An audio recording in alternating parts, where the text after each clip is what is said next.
Hey everyone, welcome back to the channel. So today we have another shop talk video, and today's topic is probably one of the things that I hate the most in recent times that happened to automotive, and it's going to be cash for clunkers. That happened quite a bit now. It's been many years, but we're going to be talking about cash for clunkers today. Now before we go ahead and begin, if you haven't subscribed to the channel, hit the subscribe button down below. Definitely smash the like button because it helps the channel out. With that said, let's go ahead and get started on today's video. Cash for clunkers is probably one of the worst disasters in modern automotive history that I'd say wound up taking out a lot of great vehicles from service. And let's say it was just very horrible. Now, I was around in 2009 when this was happening, and I worked at a dealer, so I got to witness this firsthand. But before we kind of get into all that, let me describe this for any viewers that may not be familiar with this program. Because I know there's a lot of you out there now that probably aren't familiar. This program happened well over it was '09, so almost pushing on about 15 years now or something like that. But either way, Cash for Clunkers came out in 2009. The whole gist of it for my younger audience was that if you have an older car, let's say from the 80s, 90s, or even early 2000s that wasn't as fuel efficient, let's just say you had like a ex-police car, Crown Victoria, you can take that car, trade it into the dealer. Let's say you're buying a $20,000 car, that's a brand new car. This only applied to new car sales. What they would do is they would give you $5,000 as an incentive rebate on your new vehicle purchase. So if your new car was 20 grand, trade in your Crown Victoria, they would give you $5,000 no matter what the trading value was, even if it was worth $1. And if it was worth more, I don't remember how that worked out, but I think there was the 5,000 plus some extra bonus. I'm not exactly sure because I wasn't on the sales side, but basically they gave you an instant rebate. So if your car was worth $100 or $1 and you traded it in, you got a new car that was worth 20, your car automatically qualified for the rebate, which let's just say is 5,000 for all intents and purposes. And they would discount the new car for 5 grand, which would make the new car $15,000, which was a pretty catchy program. And a lot of people did this. But this killed the automotive industry in a lot of different ways. Now, I'm going to share my story really quick on what was going on when I was in the field when this was happening and what we were doing. And then I'm going to kind of go over how this hurt automotive. So now that we got a gist of what the program entailed, this program was the worst thing in my eyes through automotive because it took a lot of cars out of the road that were really good, really dependable, and they should have stayed out there. That's kind of the whole premise of me making this video. So I was at the dealer when this was happening, and I remember it. You came in, let's say you had a Crown Victoria, old police car, you traded it in, you got your cash rebate, you got your new car. So you just went from a V8 getting, let's say, 7 miles a gallon or 8 miles a gallon to a 4-cylinder getting 15-20 miles per gallon. You were happy down the road, you left your car at the dealer. What would happen to that car? Pretty simple. It would come to the shop or to the techs. Now, some of the cars that were coming in weren't like beat up bad cars, guys. That's one thing I want to point out here. But let's say this Crown Victoria came into the shop. Our job was to make it non-running. The way that we would do this were several different ways, but the more common method that we would do is they had a special solution that you would pour in the oil, and after you pour it, you start the car up and just floor the gas to the pedal to the metal, and just rev it up until the engine just gave out. I don't know exactly what was in that mixture, but it was basically kind of like abrasives and things that would cause the bearings to seize up, thus hurting the engine and making it non-running. And then after we did this, the cars would get picked up, they go out to the junkyard, and they were crushed. Now, the whole thing on this, now I only know what we were doing at the dealership, and I didn't really follow through what happened, these cars really got junked or what the case was, but according to the mandate, if I remember it correctly, these cars were to be destroyed at the dealership, meaning make them non-running, which we would do, and then they would get picked up and they would go to the junkyards and they would have to crush them. They were not allowed to sell parts off of them or body panels or anything like that. They were just simply getting destroyed at the dealership and then getting crushed and sent off to be melted for metal or recycling purposes. Now, if the program worked out exactly that way all the time, I'm not exactly sure, because I remember hearing stories about certain cars not getting destroyed and then wind up making it into a salvage yard or parts yard or getting retitled, and as anything, stuff always happens. And that was my experience in this. We heard a lot of good cars. Now, one quick story that brings me to mind, that I remember a beautiful car that I can't believe they traded it in. I remember this like it was yesterday. It was a pristine, beautiful 89, I believe it was, or 90s early square body Ford Crown Victoria. Now, this wasn't a police car. This was a civilian model, fully loaded, white on white, leather top, white plush leather interior. This thing had like 50,000 miles on it, if I recall. And it got traded in because I think the cash rebate at the time was like 7,500 bucks or something, if I'm not mistaken. And I remember me and my fellow techs were looking at this car like, we would love to own this, but you couldn't. And we were forced to destroy it. I mean, it was a sad time. This thing was pristine. And the reality of it was, I guess the grandson got gifted the vehicle, didn't want it, wanted a newer car, wound up trading it in because it was worth more on the tax credit than selling it. And then this poor car met its demise, once that happened. And it was unfortunate. I remember that one really hurt when we took it out back, poured in the solution, and basically seized the engine on it, because it was a beautiful car. I mean, this thing wasn't leaking a drop of oil anywhere. Like, it was pristine. And this is back in '09, so it was already pretty old. But either way, many stories like the one that I just shared happened, throughout the country when this was going on.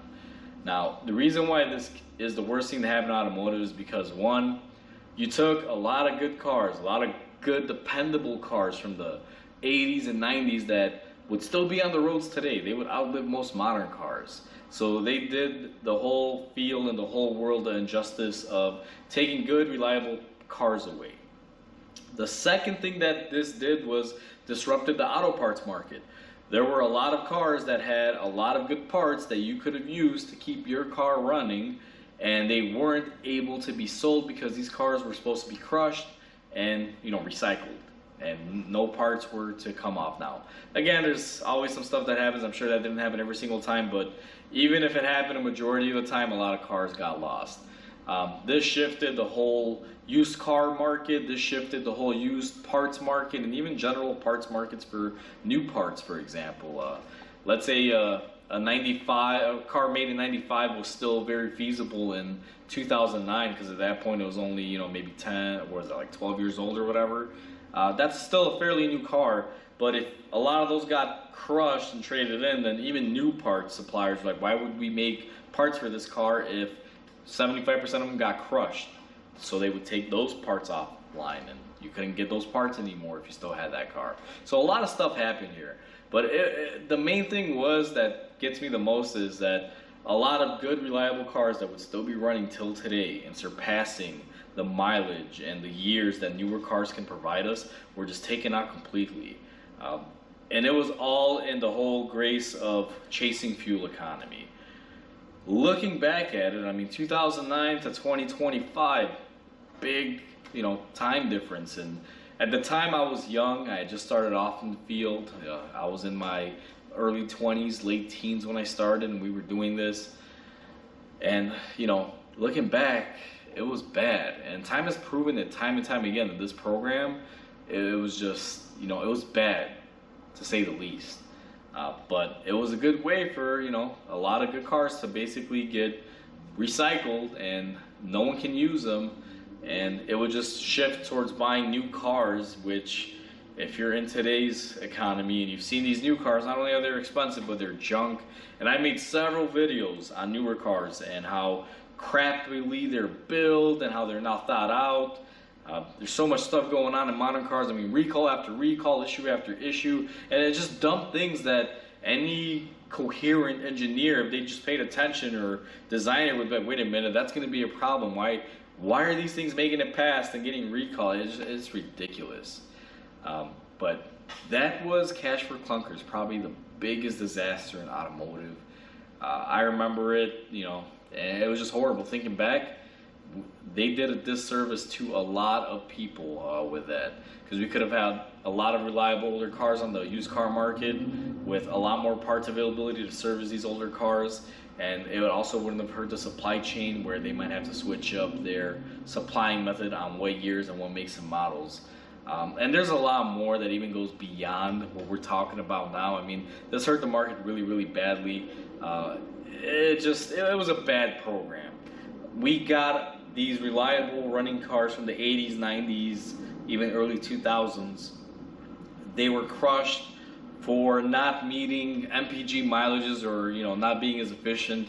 And the funny thing was that you might trade in, let's say a V8 engine vehicle that was getting 10 miles a gallon, and the only things that you could really buy were like 4-cylinder cars at the time. You couldn't trade a V8 for a V8. So there were certain things that you had to do for the tax credit, or for the credit amount. They keep calling it tax credit, but it wasn't. It was just a credit or a rebate, whatever you want to call it.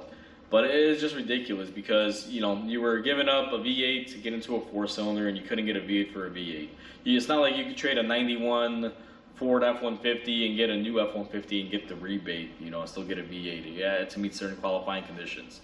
It was a way to basically strong-arm consumers into buying these smaller cylinder engines, less polluting, more miles per gallon, and things of such, which again took out a lot of the great cars out there. I can't even count how many times we had to go out back and take out a vehicle that was a perfectly running unit that could have served many, many people on the road, and it killed everything. Hurt a lot of people. Mainly the used car market got affected, and the parts market, and consumers that were relying on those older cars that couldn't afford the new cars. It was a way of just kind of getting rid of a bunch of good cars in one whole bunch, and making people skip the normal trends of, let's say, an 80s car was still viable in the early 2000s up on, let's say, the 2020s. And then the 90s cars would still be around in the early 2000s. Because if you think about it, prior to this, I mean, there was cars from the 50s, the 60s, the 70s still around being used in, the 90s and the early 2000s.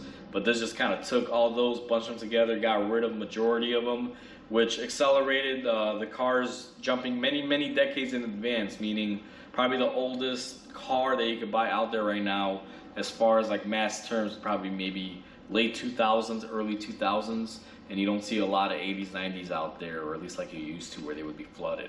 Which drives up the market for the older cars now, makes parts, really hard to get if you have one, and a bunch of other things. So that was Cash for Clunkers in a nutshell, guys. And thinking back then, when I was younger, it was cool because we were destroying cars.